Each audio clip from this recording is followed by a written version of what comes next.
What's up, everybody? Welcome into another edition of SSPN.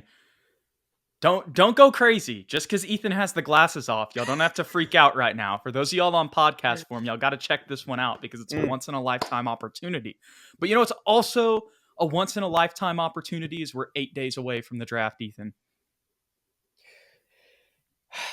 I wasn't even talking about Wembanyama, actually. I was going to say it's a once-in-a-lifetime opportunity right now. I guess technically we still have 7 days. But to get through the rest of these position groups before the draft, Ethan, to have our pre-draft position breakdown, this is the time. We got to do it, and today is the shooting guards, Ethan. And I think this is going to be a fun one because we're going to talk about two guys that I think, and we'll talk about some other people too, but the main two guys that we'll talk about, Devin Vassell and Malachi Branham, are two guys that I think both you and me believe if everything works out, you never know with trades, just with the future, especially with Wembanyama coming in. But just as of right now and what we've seen from them, they're two guys that, if you're telling me for the next 5-6 years, that's going to be our two shooting guards, I'm going to feel pretty dang good about it. Yeah, for real. And we're assuming, of course, that Malachi will be the sixth man going into next season, and he's the backup shooting guard to Devin Vassell, who kind of had a nice jump last season despite having injuries. But like you said, in 4 to 5 years, who knows who's actually starting? Because Malachi, to me, has that kind of potential to possibly overjump Devin. But at the same time, Devin's shown flashes where you're like, this guy could be an all-star or even the second best player on the team. Yeah, absolutely. This season, Devin Vassell, 18.5 points, 3.9 boards. Let me check the numbers again here. 3.6 assists. I'm about to go to Basketball Reference because, Ethan, this is going to be a little bit of an off-topic tangent here that I want to go on, but I really just want to touch on Devin Vassell's improvement because I think it's so important to keep in mind this context whenever we talk about our rookies right now. I understand that it's different circumstances last year, and that's why you just mentioned Malachi. Who knows? Maybe Malachi ends up being the better player. You never know because we saw so much from him in this past season because of the nature of the team, right? But let's just look at Devin Vassell's his 3 seasons in the NBA so far and what his stats have been in improvement. I'm not going to pull this up on the screen share, but I'm just going to read them to you. Okay. So his first season, 5.5 points, barely 0.9 assists, 0.7 steals. He did have 3 rebounds, basically 2.8 rebounds. That was about it, right? That was his total stats that season. Obviously, it's his rookie season, but he did play 62 games, which is pretty interesting. But still, it says minutes played per game. It says he averaged 17 minutes that rookie year, which is interesting. I didn't realize he started 7 games his rookie season also. But regardless, it was his rookie season. You saw the numbers. I'm sure that was due to injuries. And then in his second season, 71 games, jumps up to 12 points, 1.9 assists, a steal per game, and 4.3 rebounds, right? So you see the little jump there. But here's this season, and I know it's only 38 games because of the sore knee and everything, but I think any person who watched Spurs games this year, especially if you're a Jazz or what was the other game where Devin went off? Atlanta, yeah. If you're a Jazz or a Hawks fan, you know that Devin Vassell is as much as the Spurs are still rebuilding next season, you know that Devin Vassell has the potential to get some clutch buckets and be a dog, in those clutch moments. Literally on Lauri Markkanen, their best player. Obviously, the Jazz, weren't even in the play-in. But I'm just saying that was a objectively better team than the Spurs this year, and just really in his career, Lauri Markkanen is ahead of Devin Vassell. Yeah, and he's 7 feet tall, and that I will never forget that behind the back. Step back jump shot in the mid range on the elbow in that game, dude. I don't care about this season. As you can see, I'm already going on a tangent on it, Ethan. But let's get back to this season.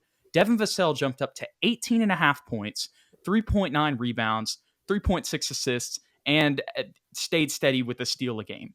And the thing that stands out to me too, Ethan, is really if you watched most of the games, it was more like 25-5. That's just what the averages came out because there were some games where obviously you have off games, but the majority of the games he had around 25-5, which is why his stats are what they are. And to do that at 22 years old in his third season,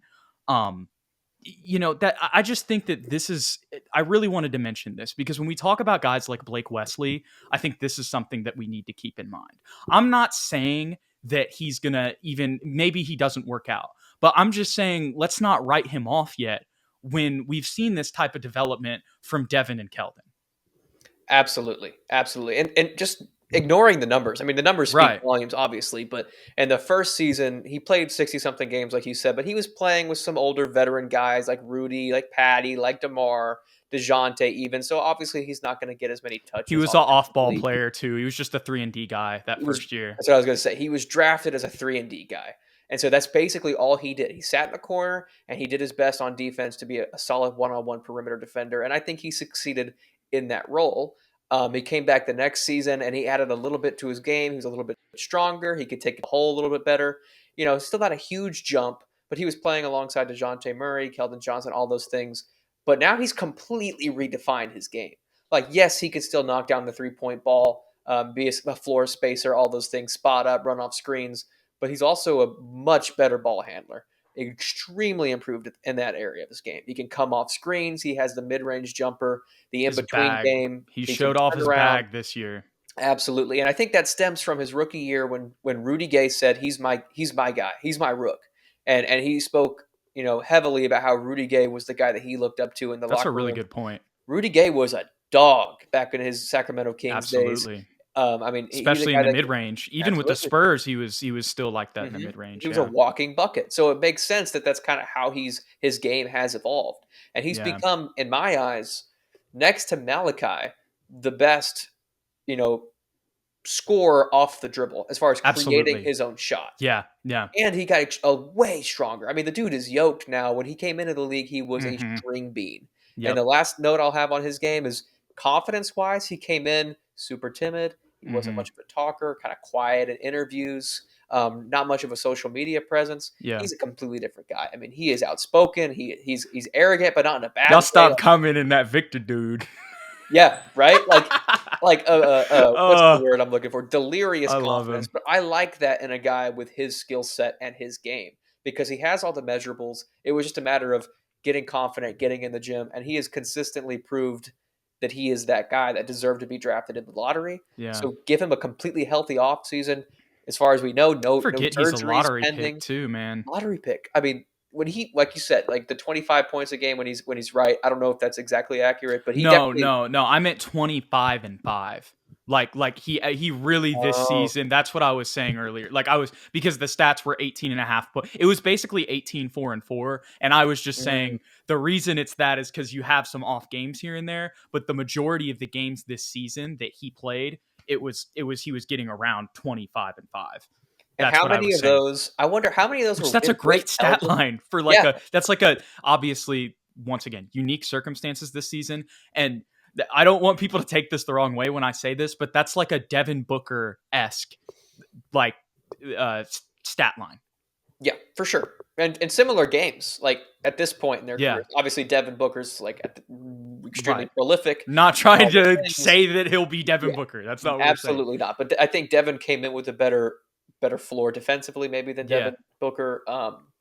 But yeah, I mean, the sky is the limit for this kid because of how much he has improved from year to year. And even when he was injured, he was out for what 50 something games.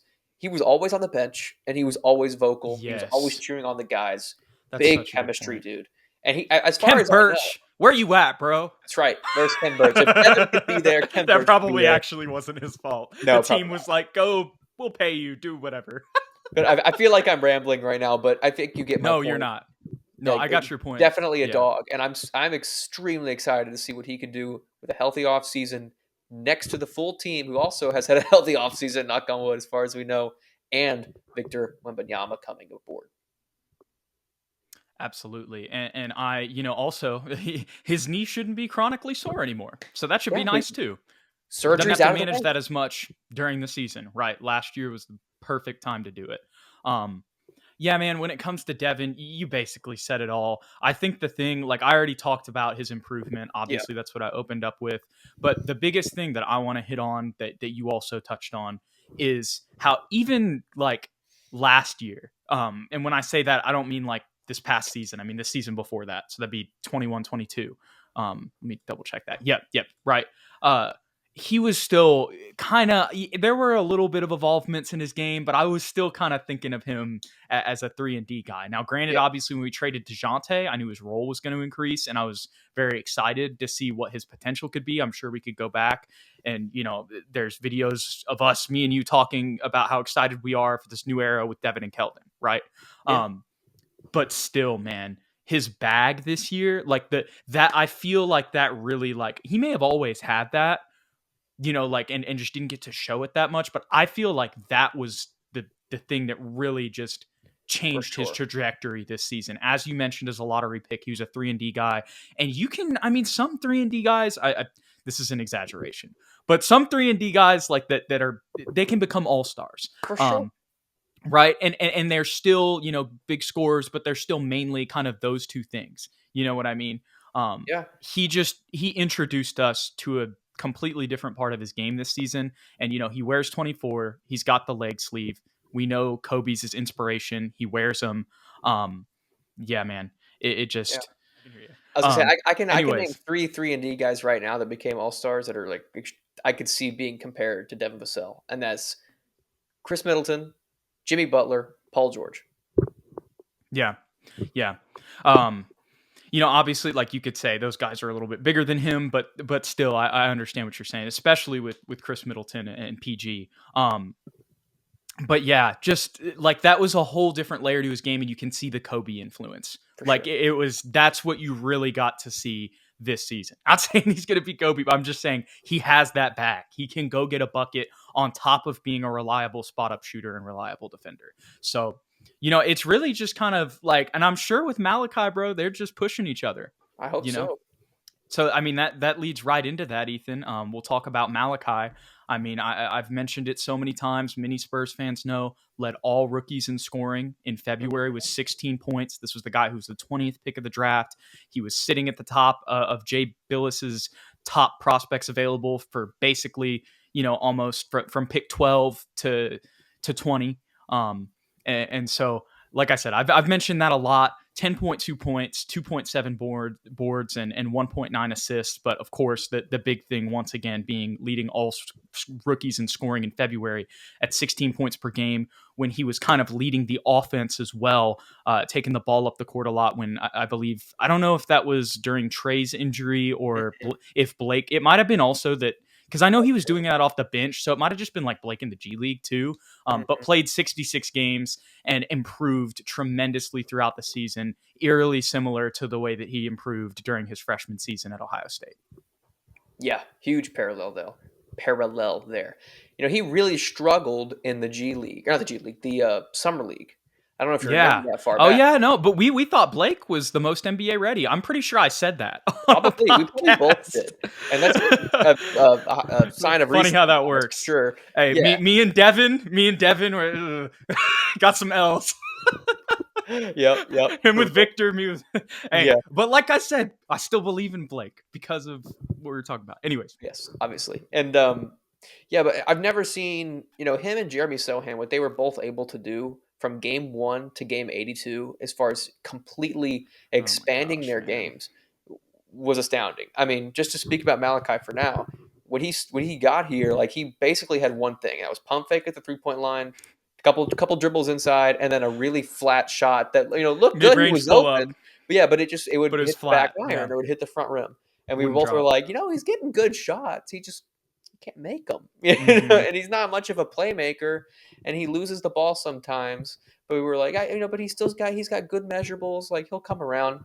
But by the end of the year, it was like give Malachi the ball and get out of the way, or set him Yeah. a screen and let him come off that screen and let him wow you because he can get to his spots with a lot of ease, and he's extremely Mm-hmm. skilled, especially in the in between game. And he did Yeah. something tweaked with his shot where it started falling way He more got more consistent. arc on it. Yes. And that's the other thing, man, when we talk about the shooting stuff, not to get into Oh, that, go but ahead. he's another example that gives me confidence in the Spurs shooting. And obviously he was a good shooter coming in, but we're talking about how the shot was flat and it wasn't dropping. And if you watched this season, you know exactly what we're talking about. What's up, guys? You'll probably see the cut there. That's just because we had some technical difficulties. But getting back to Malachi's shooting, like I was saying, if you were a Spurs fan and you watched this season, you saw the shot go from flat. He was taking the same shots the Mhm. whole time. He was able to get to his spots. That was never the issue. But you saw the shot be flat, and like you said, there was a tweak where he got more arc under it, and it started falling like butter. That's what Mhm. it felt like, and that's one of the other things that gives me confidence in the Spurs shooting staff in the absence of Chip England. Yeah, and that shot, the smoothness, the butterness, as you described it, it translated to his 3-point range as well because he was Right. kind of struggling as a spot up shooter because of that flatness. And as soon as that Hmm. mid range jumper started falling, it was like, okay, I forgot I'm wet from three, so it just became much more consistent. And then coming off the bench is that 6-man role. He Uh-huh. really embraced being able to take the ball up the floor, especially when we were without a backup point guard, and when he was playing alongside Devonte Graham, who's more of a shot chucker, less of a playmaker. I think he Hmm. showed lots of glimpses of being able to facilitate.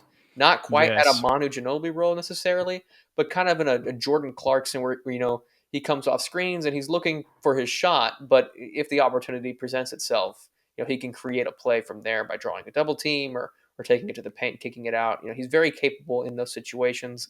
To me, the number one improvement he could make is just getting stronger Hmm. because being able to finish Yeah, aggressively at the rim. He's got a lot of finesse shots, a I lot of nice agree. hook shots, getting under his arm, English off the glass. But if he can really finish with strength amongst the towers, that would open up the rest of his game. Yeah, I would just say defensively too. That's Like he's not bad. He's coming with a solid base. He's not like a world beater either. mm, But I just that's that I guess where I was wowed offensively, I wasn't, and he might just not be that player too. But just when you're just to give something else for the people true. of what he could improve on, I would just throw in his defense as well. But I think really, putting on muscle is going to help with that too. Yeah, So I mean, really, that's kind of the key there, which is the same thing with Devin. So similar. really, kind of eerily. I mean, Yeah. Malachi came in with a different base, but they're He's kind more of of a combo guard where Devin can play the three, but yeah. yeah, for sure, for sure. And I'm glad you touched on his playmaking. We mentioned this in the last position breakdown as well, and I just have to mention it here. There could be a possibility that maybe he ends up playing point guard, and I'm sure that just because I think a lot of that depends on what happens with the rest of the roster. If there are certain Mhm. moves that are made, maybe none of that happens. And honestly, I think probably the most likely scenario is it's him and Devin here. But if he really explodes, maybe they have to move him there to give him some PT. You know what I mean? Yeah, But I'm just the fact that he's another Spurs first round draft pick in the 20s. That was a steal. absolutely, and very versatile. Another cut, y'all. We're having some technical difficulties in here with the connection, but we're getting it to you, as you can tell. And Ethan, we couldn't leave without this next guy that we're going to talk about, man. Of course, of How course. could we? We're not stopping the video after that No, connection cut to not talk about Romeo Langford, the listen. man who proved us wrong. Will he prove us wrong again, Ethan? I honestly, Restricted free agent offer. We're giving it to him. 8 million. He's coming back. The highest paid third stringer in the league. I don't think he's gonna get the 8 million. I mean, I could maybe see us, I don't even know if pulling. that's what it is. That's just what it is on 2K. It's probably I around had to there. joke. He's not getting the qualifying offer. Right, Let's just put right. that out. If we weren't gonna give it to Lonnie Walker, we're definitely not gonna give it to That's such Romeo a good Langford. point. Like at least Lonnie Oh, was like produced every now and then. Like at least Lonnie still produced at least yeah, a little bit, in the yeah. playoffs. Exactly. And no disrespect to Romeo, in Right. all fairness. Like I know No, he had dude made the struggles with team. Dude proved injuries. us wrong. Right. Absolutely. And And and, and and is a really solid defender. 100%. He had flashes of being able to be a pretty good finisher at least. Still struggled with shooting. I know his percentage went up, but I still didn't buy it. I didn't think it was a consistent 3-point shot. No. Maybe It was with more better. yeah, maybe with more play time it would have been better next to some better players, but even when he was given consistent minutes, I think he was maybe getting 20 a game at one point for like a 10-game stretch. I know he wasn't playing with Devin, he wasn't playing with the full squad, Yeah, but he but never really took that and ran with it in the same way that Malachi did or yeah. Jeremy did. So I know he's in a different situation, but I don't see us giving him that contract. If we have an open roster spot and he's still not signed and you want to give him a minimum, okay. like, sure, bring him on. He's still a good defender. If we need someone to lock someone up, sure. But I was just never sold, quite frankly, on Romeo Langford.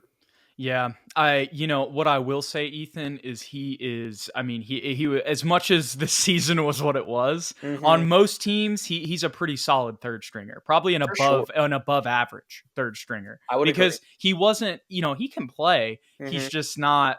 He just doesn't really do that much other than play solid defense. Especially Uh, on our team where we needed guys to produce. Like, we're so yeah, bad. Like it just he didn't have the impact that he maybe could have had on a different, like a playoff team, like you're saying. no. Maybe. Farewell, Romeo. Oh, you will be missed. Where art thou? Wherefore art thou, Romeo? Where art thou? Will you be after this Hmm. season, Romeo? Good luck to him. Yeah. So no. In all seriousness, no. Like genuinely, we'll probably draft a player in the second round that Mhm. plays his position, and that's just gonna be or either that or this will be Champagne's spot. Like Yeah, it didn't it. help that happened to him either. Yeah. That's the other thing, and Champagne was a rookie too, so it's like you could have either. I mean, I think Champagne will probably play the three, so it'll probably just be like I said, whoever we pick. But it's like there's no point when you can go get a rookie contract, and you never know with the second round pick, like it's just the obvious decision is to just go draft somebody this year Hmm. to replace that third string role and see what they become. I hope he gets paid. Good luck to him. Yeah, I hope he stays in the NBA. I hope he can Oh, for find sure. find a roster spot somewhere. I That's think he will. that's mainly what I'm thinking. But we've covered all of them. Ethan, is there anybody I'm forgetting in the shooting guard realm? I know I just said Devin, Malachi, and Romeo. I didn't think there would be anybody else that No, I could don't think potentially so. be in there We other than classified Champagny, Champagne as a three. probably. I would classify him as a three. Me So too. He's 6'7".